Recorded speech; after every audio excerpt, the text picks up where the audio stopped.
Address 21 The Book of the Golden Rule. But I say unto you which hear, love your enemies, do good to them which hate you. Bless them that curse you, and pray for them which despitefully use you. And unto him that smiteth thee on the one cheek offer also the other, and him that taketh away thy cloak forbid not to take thy coat also. Give to every man that asketh of thee, and of him that taketh away thy goods ask them not again.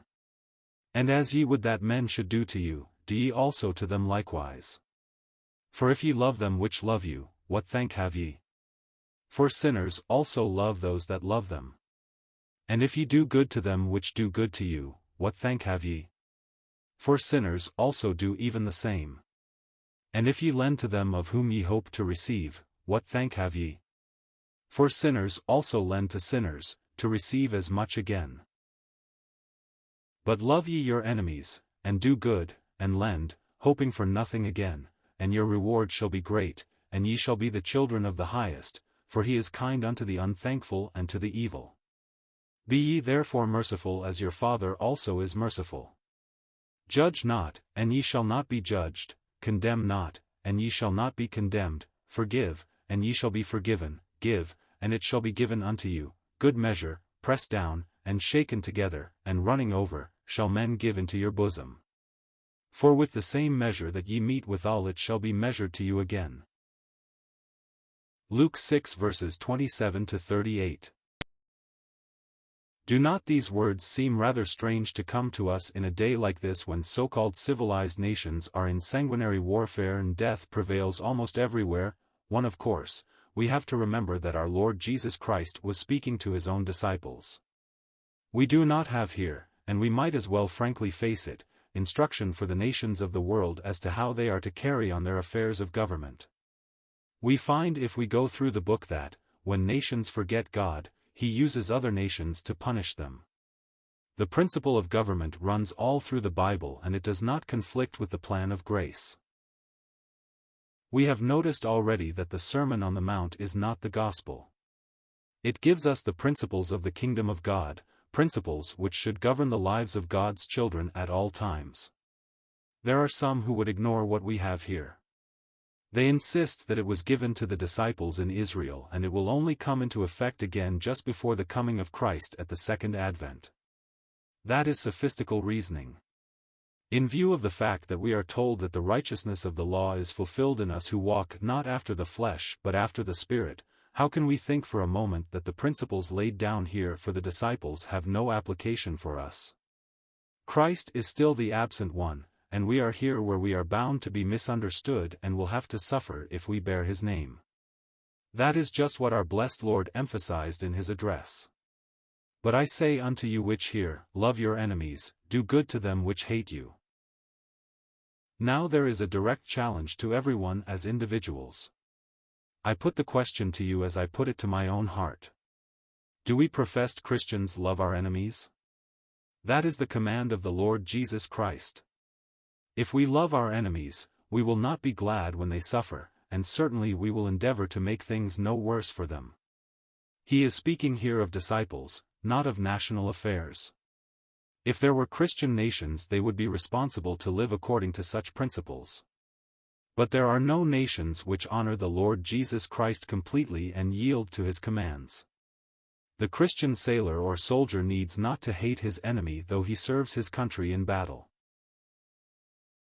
Chiang Kai-shek has sought to maintain an attitude of forbearance and love even toward those who have brought travail to his nation. A missionary tells us how his heart was stirred as that great Chinese leader prayed, "O God, keep me from ever hating the Japanese." It took grace to pray like that. How often we have heard of Christian soldiers with no hatred in their hearts against their enemies. Yet how often we find even professing Christians with a spirit of malice and hatred toward each other. Nothing is such a hindrance to the work of the Lord as this.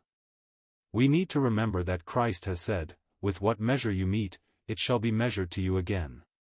But I say unto you which hear, love your enemies, do good to them which hate you. To obey these precepts is to manifest the Spirit of Christ. This is love in activity. It was fully displayed in our blessed Lord, who laid down his life for those who were his enemies and who hated him without cause. When we are born from above. John 3 verse 3.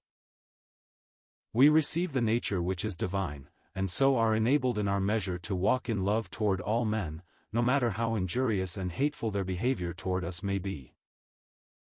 Then our Lord continues, "Bless them that curse you, and pray for them which despitefully use you."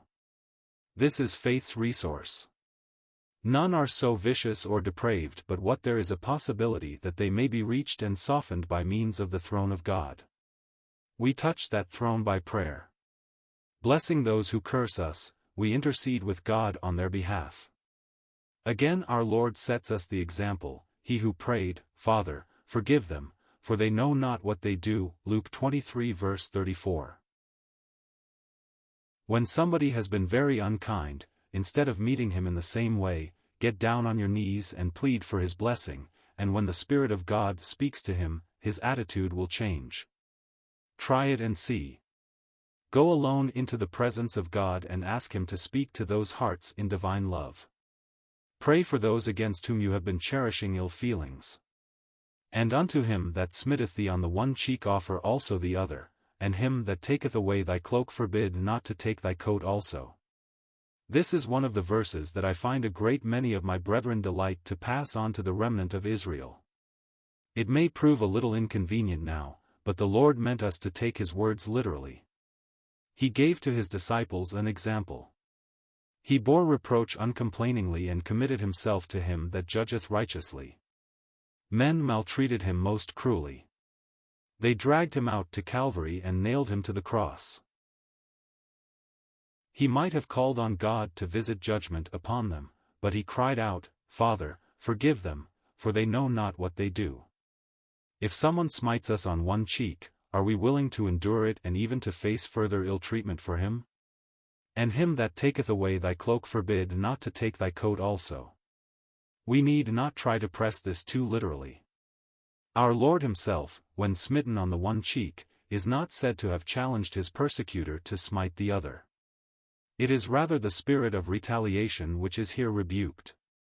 The disciple of the Lord Jesus is to be content to suffer wrongfully. Even if sued at the law, he is to be ready to give more than can be legally demanded. It is a standard too high for the unregenerate man, and seldom reached by those who profess to be followers of Christ. That is manifest grace, and it is supplied by Christ. Give to every man that asketh of thee, and of him that taketh away thy goods ask them not again. The Christian is to be constantly on the giving side, and he does not have to be too particular to see that men deserve everything that they ask from him. Do you deserve everything that God gives you? Have we not all been ungrateful for what he has given? This does not mean that we can always give everything that others ask for, but the point is that we are to have the attitude of giving, to be ready to assist and help rather than to oppose. Observe, it is not said that we are to give what every man asks.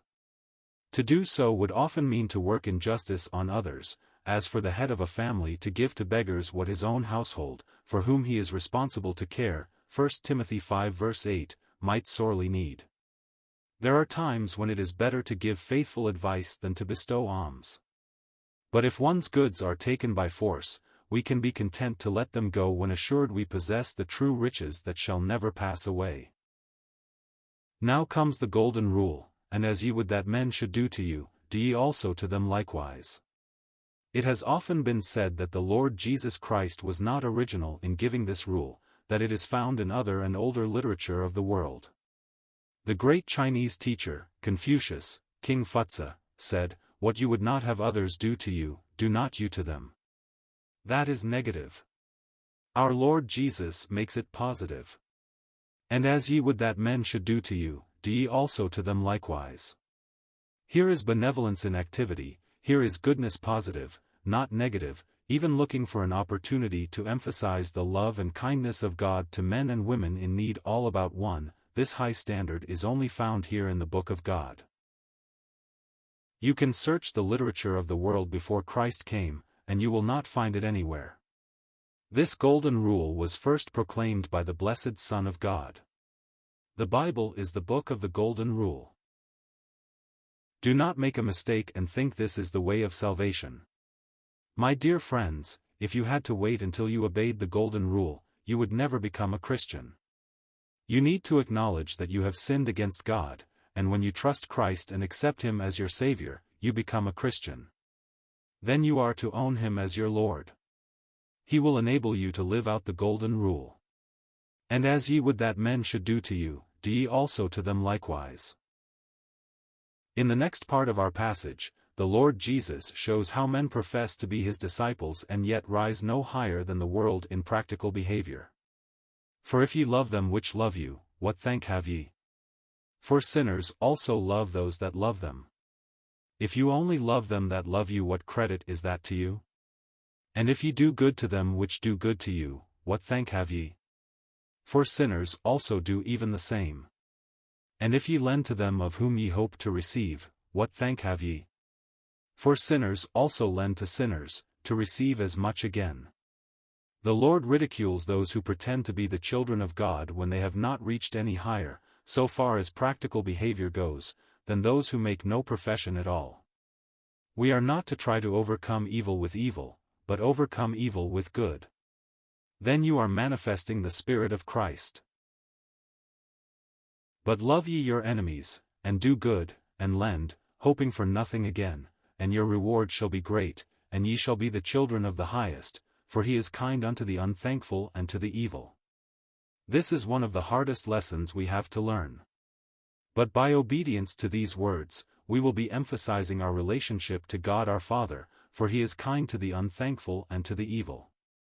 Be ye therefore merciful, as your Father also is merciful. Then our Lord says something which many of us have never considered.